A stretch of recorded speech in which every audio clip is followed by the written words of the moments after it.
அது நம்ம ஹரியனன் தானே? ஹரினா,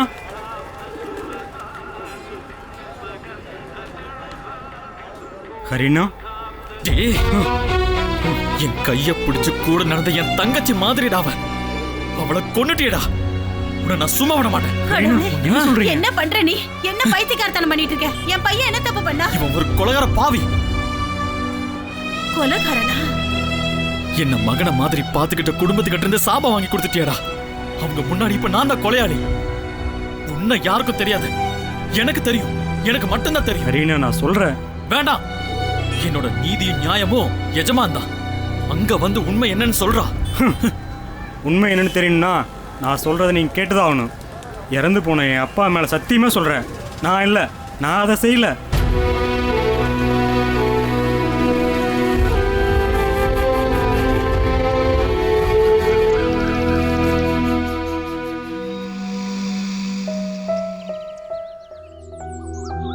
நீலி, கொஞ்சம் எழுந்து வாயேன்.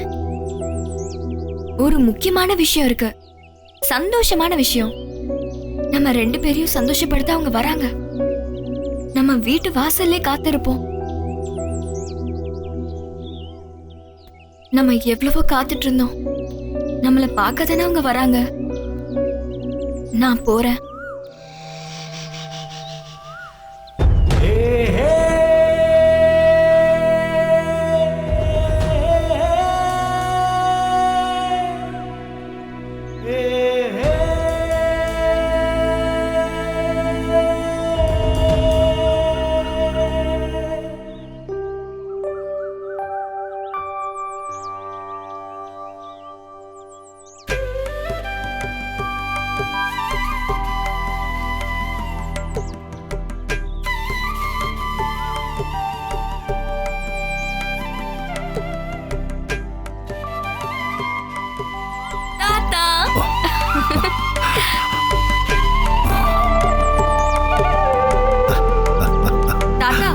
நீங்க சித்திக்கு சந்தோஷம் அதிகமாயிடுச்சுன்னு நினைக்கிறேன்.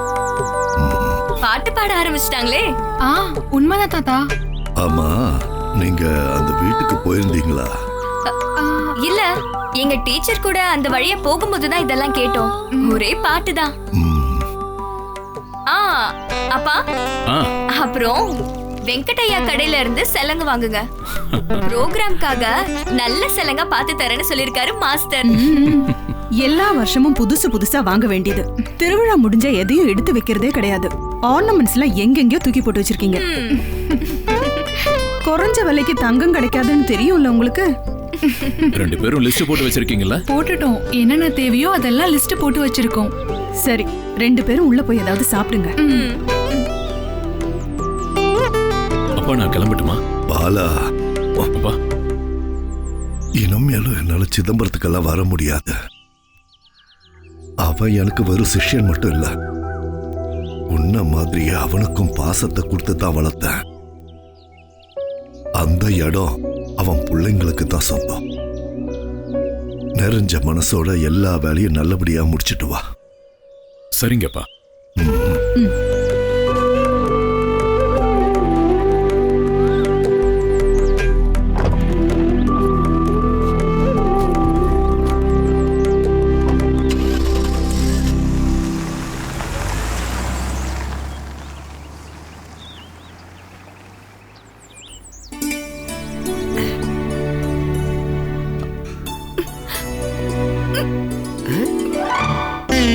யாரு உன்னை இந்த நேரத்துல நினைக்கிறது?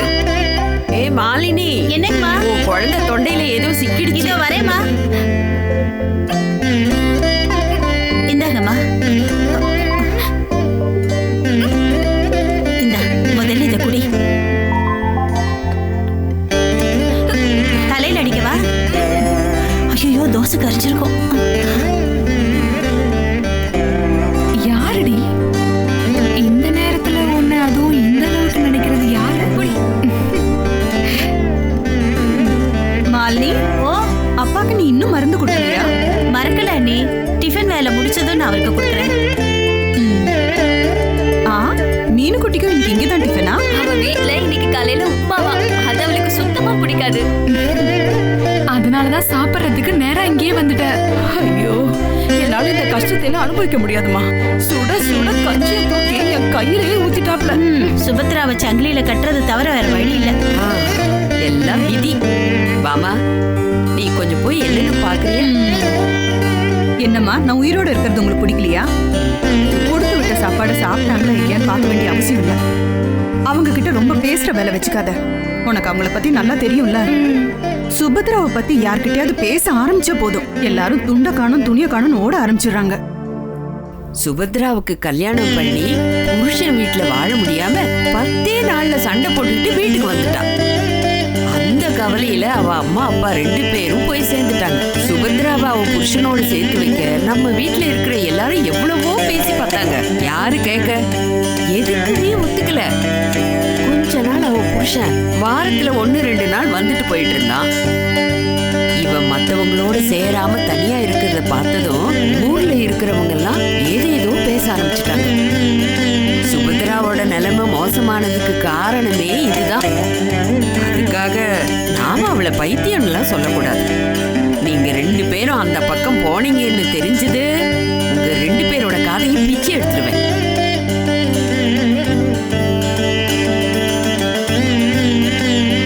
யாருக்கிட்ட போய் இதெல்லாம் சொல்றது?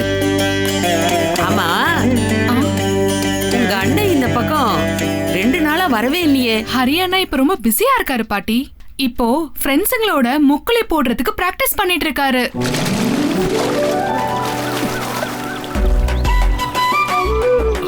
ஹரியானா, ஹரியானா,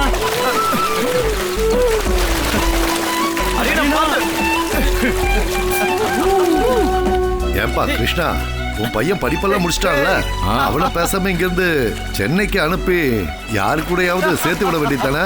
அவனுக்கு தான் பாட்டு எழுதுறது பாட்டு பாடுறதுன்னு எல்லா வேலையும் தெரியும்ல. அண்ணா இங்க பாருங்க. 2-3 தடவை ஃப்ரெண்ட்ஸோட சேர்ந்து வெளிநாட்டுக்கெல்லாம் போயிட்டு வந்தான். ஓஹோ, அவனுக்கு சினிமால பாடணும், இயேசுதாஸ் ஆகணும், அதான் ஆசை. ஒரு கவர்மெண்ட் வேலை கிடைச்சது, அதுவும் வேண்டாம்னு சொல்லி சுத்திக்கிட்டு நல்லா வருவான். ஓய், நீ பயப்படாத. குளிச்சது போதும், கொஞ்சம் வரியா? தோ வரேன்பா.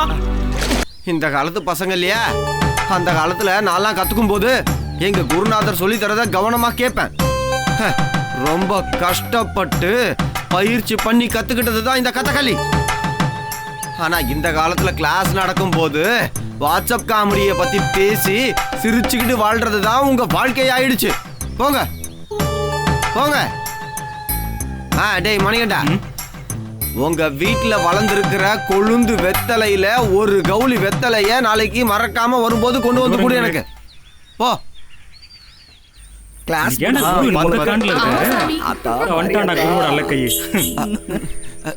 என்னாச்சியா? கிடைக்கலையே. பட்டாள தான் வீட்டுக்கு போன அங்கேயும் கியூ இருக்கு.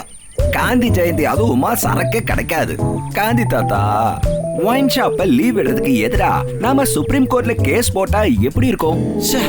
அந்த பட்டாளத்தான நம்பவே முடியாதியா. 10 ரூபாய் அதிகமா யாராவது தரேன்னு சொன்னா அவங்களுக்கு அதை கொடுத்துருவான்.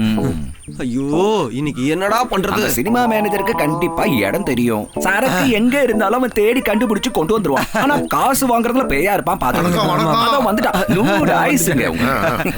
காடு மேடுன்னு எல்லா இடத்துலயும் நான் அந்த வெள்ளக்காரங்களை தேடி பார்த்துட்டேன். ஒரு இடத்துலயும் இல்ல. கடைசியில நம்ம ஊருக்காரங்க தான் பெஸ்ட்னு எனக்கு ரொம்ப தெளிவா தெரிஞ்சு போச்சு. அதனால ரொம்ப யோசிக்காம டக்குன்னு ஒரு முடிவு எடுத்தேன். என்னதான் பண்றது? அது இப்படி வாங்காமலா வருவேன்.